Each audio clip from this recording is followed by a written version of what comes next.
Good morning, everyone. Bill Storm here with you, and happy Saturday. It is time to dive into our ongoing study session of Dr. Joe Dispenza's book, Breaking the Habit of Being Yourself.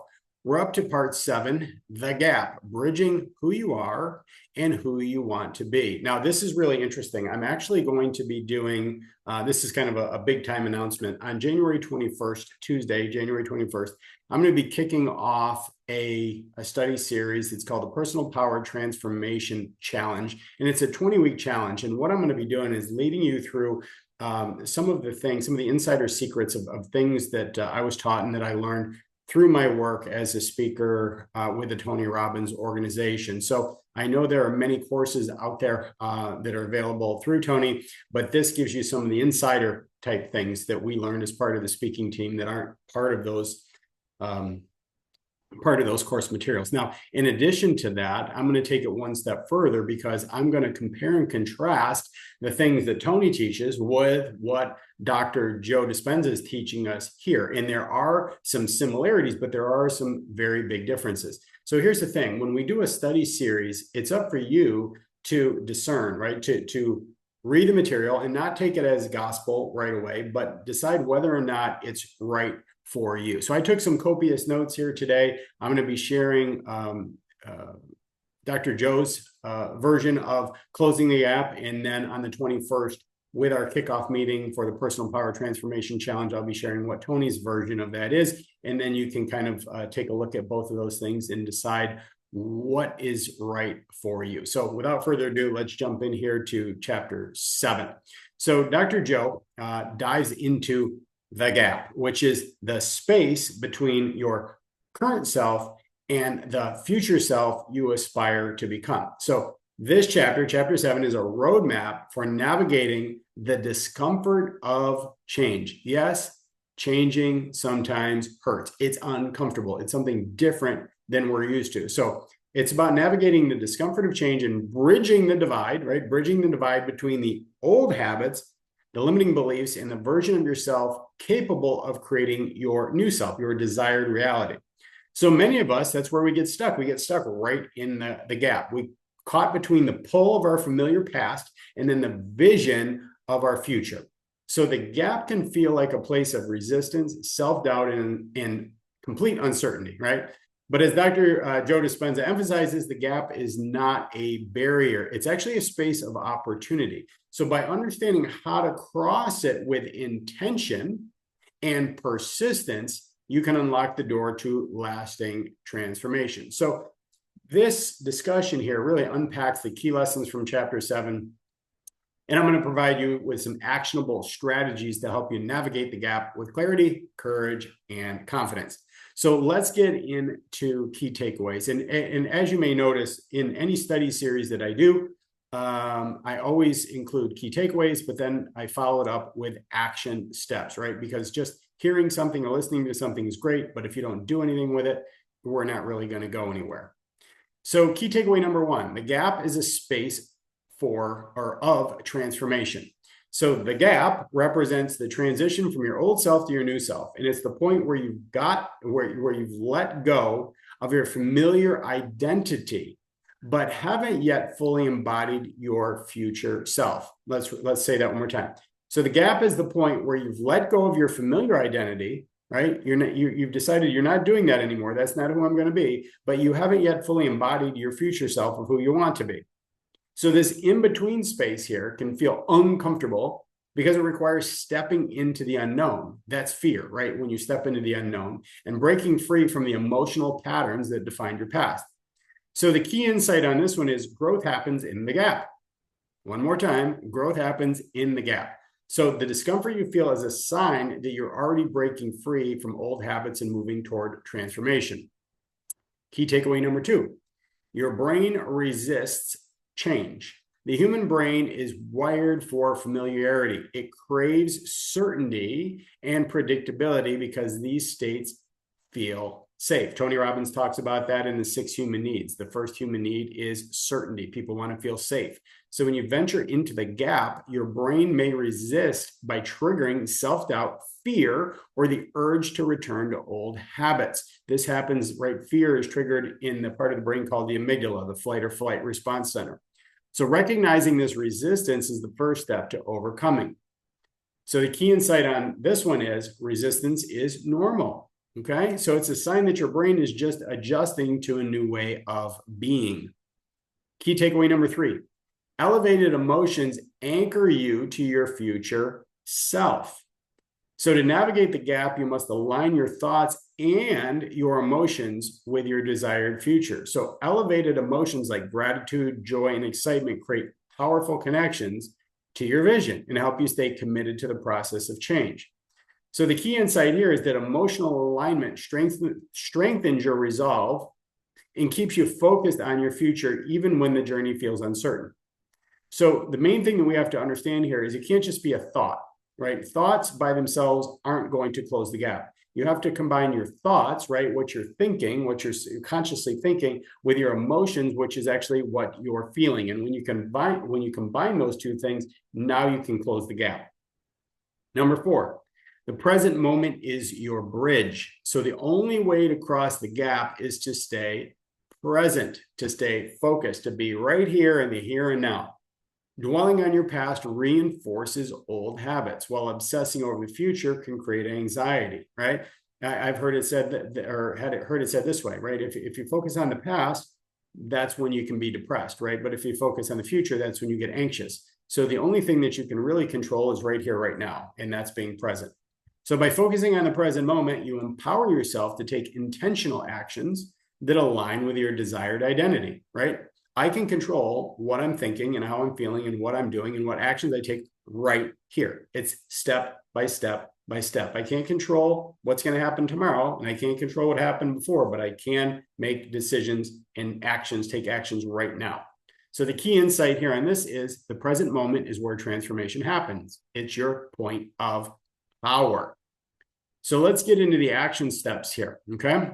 So action steps to navigate the gap.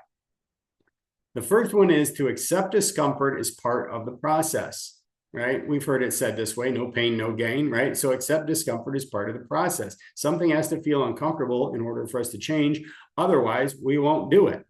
So the gap feels uncomfortable because it challenges your old identity. So instead of resisting this discomfort, embrace it as a sign of growth. And remind yourself that the gap is temporary. It's not going to last forever. And that every step forward brings you closer to your future self. So here's the action. When you feel discomfort, pause and name it, right? When you feel discomfort, pause and name the emotion. It's kind of like seeing that monster in your closet. Name that monster, what it is, right? So become conscious of it and call it out. Name it. Number 2, reflect on how this emotion signals growth rather than failure. So that's a great thing. Most of us focus on, how an emotion makes us feel terrible. But what happens if you turn around and you reflect on how this emotion actually signals growth? So now you start to perceive it as a welcome thing because you're like, yes, right, this is so uncomfortable. I know that in this space, I'm going to grow. Different way of thinking.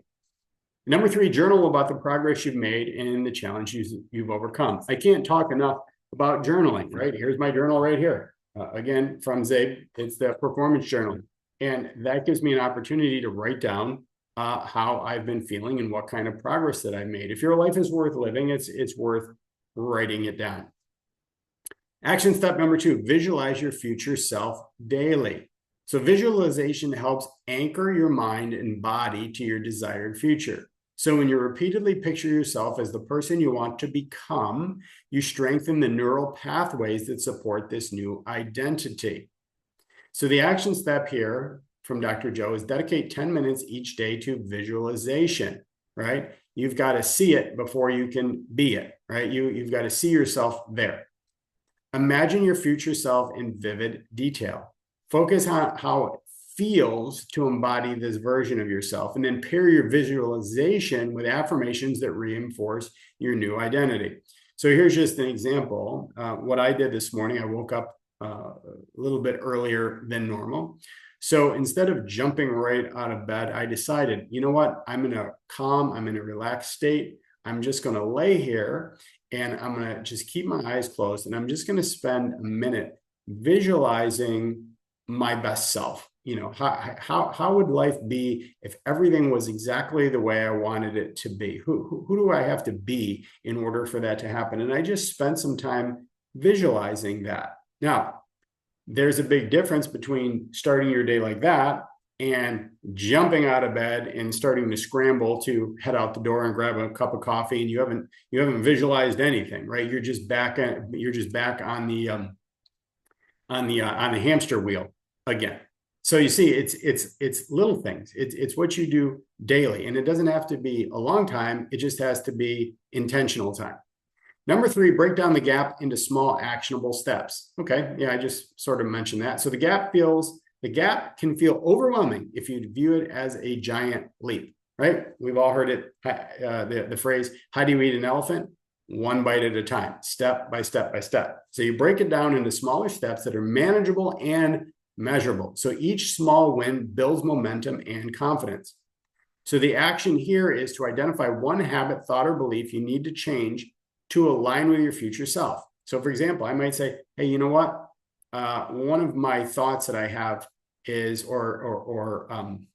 one of the thoughts that may be going through my head is I've got some sort of anxiety. Actually, that's an emotion, right? I may feel anxious, and I'm thinking about, well, what happens? What happens if I don't get this sale today? Or I wonder what happens if no one shows up, right? So if you start focusing on the thing that makes you anxious and it isn't an empowering belief, right? It's actually something that limits you, right? That's something that I need to identify. So now I need to set a specific short-term goal related to this change. So Joe says, for example, if you're working on becoming more confident, commit to speaking up in one meeting this week. That would be an example of that. And then last, celebrate each step forward, no matter how small. So for me, if I go back and I say, okay, I'm really feeling anxious about this thing. So so the specific short-term goal that I need to do is I need to spend some time visualizing. I'm going to go back to the lesson just learned. I'm going to spend some time visualizing a positive outcome, the way that it looks, how I want it to look versus focusing on how I don't want it to look. So even if I can just do that, if each day I can just spend some time visualizing, even if I'm not successful right off the bat, I can still celebrate that because that is a new habit. That's a new pattern I'm putting together to start to condition myself to start to become the kind of person that deserves the outcome that I'm looking for. All right, number 4, cultivate elevated emotions in your present moment. So elevated emotions are key to bridging the gap. So when you experience gratitude, love, or excitement, now you send a signal to your brain that your desired future is already real. So this helps reprogram your mind and body for change. So the action step here is this: start each day with a gratitude practice. Write down 3 things that you're grateful for. Now, this is a big deal also, because you could wake up and you could choose to live and continue to suffer in your current misery by writing down 3 things that you lack in your life, or 3 things that you're angry about, or 3 things that you're frustrated with, or 3 things that you're unhappy with, right? That's what a lot of people do. They play that same song that over and over and over in their head. And of course, how are you going to, how are you going to live a life fulfilled if you're focused on all the things that you don't have? So this is the flip. You have to be conscious of this. So you're going to write down 3 things that you're grateful for. And then number 2, you're going to reflect on why they matter to you, and then allow yourself to feel gratitude deeply. So I know myself, if I'm laying there for a moment before I get up, if I thought about the things that I'm grateful for, right? If I'm grateful for my wife of 30 years, if I'm grateful that I have 2 grown children that still love me and talk to me daily, if I'm grateful for the fact that I've got a new grandchild, I mean, if I'm grateful that I was introduced to personal growth and development very early on when I was having a tough go of it early on in my teens, and I have the ability to be able to share all of this experience and knowledge and experience with all of you. That's a lot to be grateful for, right? And when I start to think about those things and I start to feel it deeply, it changes not only my physiology, it changes how I feel inside. So this is a great exercise. So throughout the day, you pause and consciously generate elevated emotions. you have to catch yourself. When you start to feel yourself sliding down into a bad place, catch yourself and say, stop, I'm better than that. And start to think about what you're grateful for again to get your emotions back into an elevated state. Number 5, practice mindfulness to stay present. This is something that I'm working on myself right now. Mindfulness keeps you grounded in the present moment where real change occurs. So by focusing on the here and now, you can observe your thoughts and behaviors without judgment and choose actions that align with your future self. So I'll give you Joe's action item here in just a minute. But something as simple for me as this: being present and staying focused. I was conditioned to achieve more, do more, be more, go, go, go, go, go, go, go.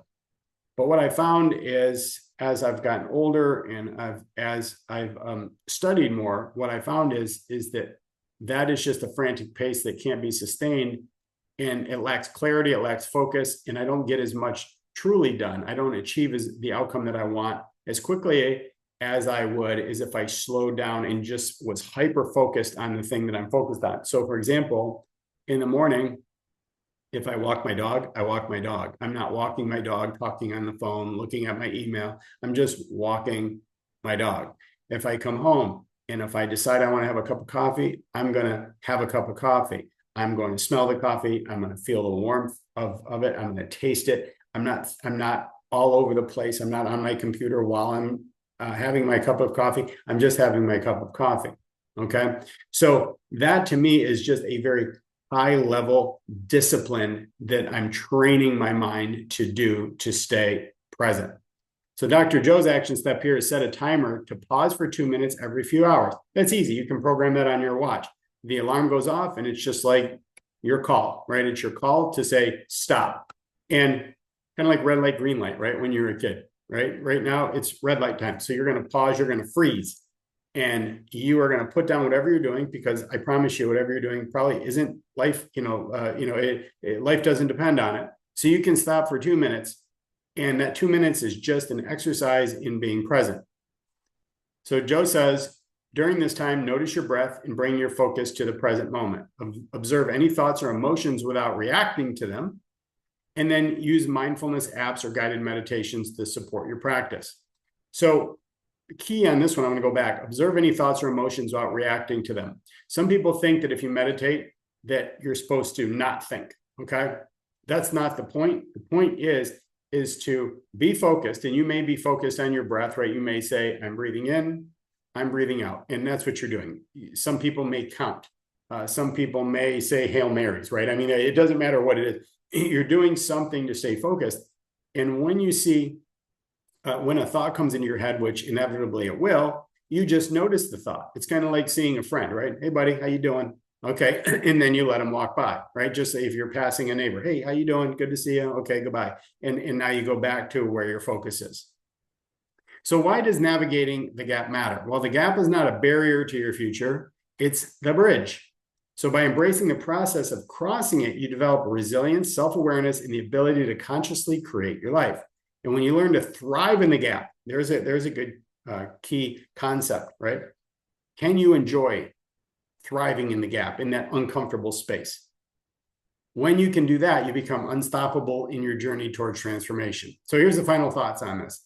The gap between who you are and who you want to be may feel daunting, but it's also where the magic of growth happens. So as Dr. Joe writes, to change is to be greater than your environment. I love that. To change is to be greater than your environment. Doesn't matter what's happening out there. You have to be greater than the conditions of your body and greater than time. Absolutely love that. So by accepting discomfort, visualizing your future, and staying present, you can navigate the gap with confidence and emerge as the person you were always meant to be. So question, what strategies help you navigate the gap between your current and future self? Would love to hear your comments. If you'd like to drop those, that would be great. And if you are enjoying this study series, you're going to love the Personal Power Transformation Challenge, which I mentioned earlier, which kicks off on Tuesday, January 21st. And you'll find a link in the show notes and also in the article where you can click to register. And we'll be meeting every other week to get through that entire series. Okay, so there's our study series for today. Hope you loved it, and if you want to drop me a note and let me know, I always like to hear from you. That always motivates me, encourages me to keep going and step up to the next level with our study sessions.